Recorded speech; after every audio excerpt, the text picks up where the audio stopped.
అలాగే సాంబార్ రైస్ కూడా దానికి కావాల్సిన అన్ని ఐటమ్స్ అన్నీ ముందుగానే రెడీ చేసి పెట్టుకున్నాను. చింతపండు కూడా రెడీగా పెట్టుకున్నాను. రైసు ఉడుకుతూ ఉంది.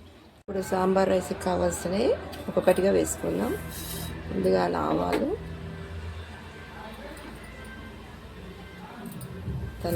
జీలకర్ర,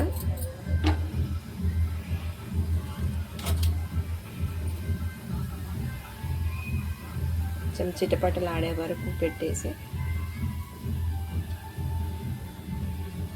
కొద్దిగా కరివేపాకు,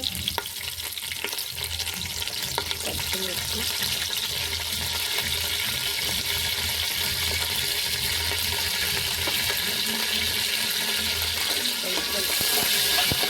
కలుపుకోవాలి.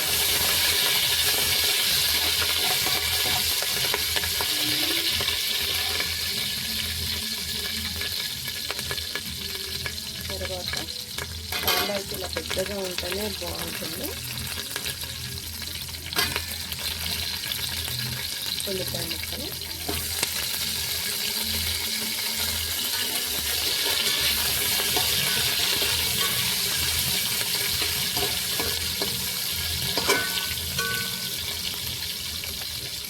కొద్దిగా ఉల్లిపాయ ముక్కలు మగ్గించాలి.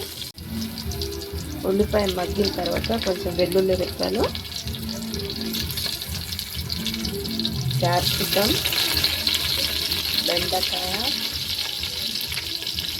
వంకాయ, క్యారెట్, టమాటా, బీన్స్, ముల్లంగి, దోసకాయ ఇవన్నీ ఒకసారి వేసుకొని కలుపుకోవాలి.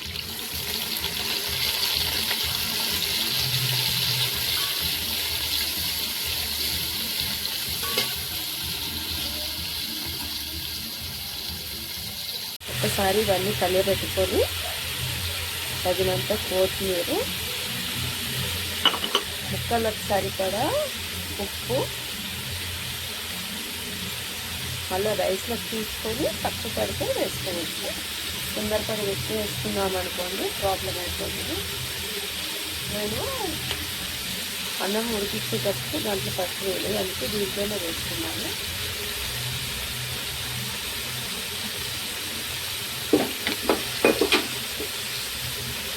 కొద్దిగా పసుపు వేసి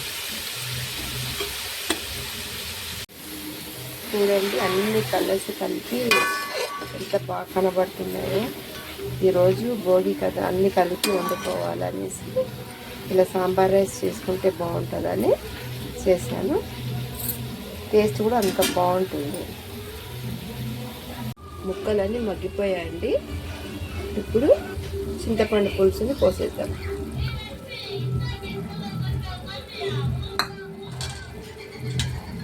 పోసేసి బాగా కలిపేసుకుందాం.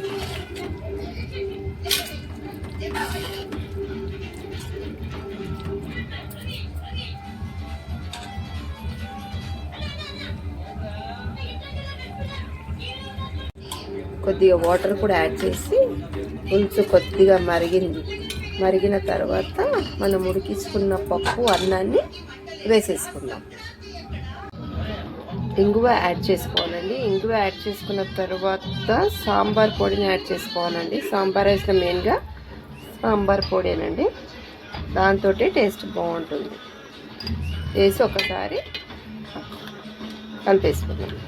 ఒక 5 నిమిషాలు అలా ఉడకగానే దింపేసి వడ్డించేసుకుందాం. ఎక్కువ కూడా కలుపుద్దండి, కలిపితే ముక్కలు అనేది ఇదైపోతాయి, ముక్కలు వెరిగిపోతాయి. ఆల్రెడీ మనం ఉడికించి పెట్టుకున్నాం కదా, ఒక్క ఉడికితే సరిపోతుంది.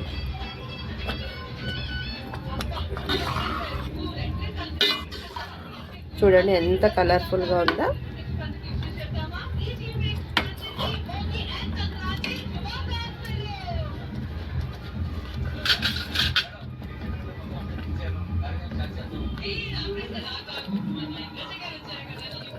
ఒక ఉడకగానే తీసేసుకుందాం.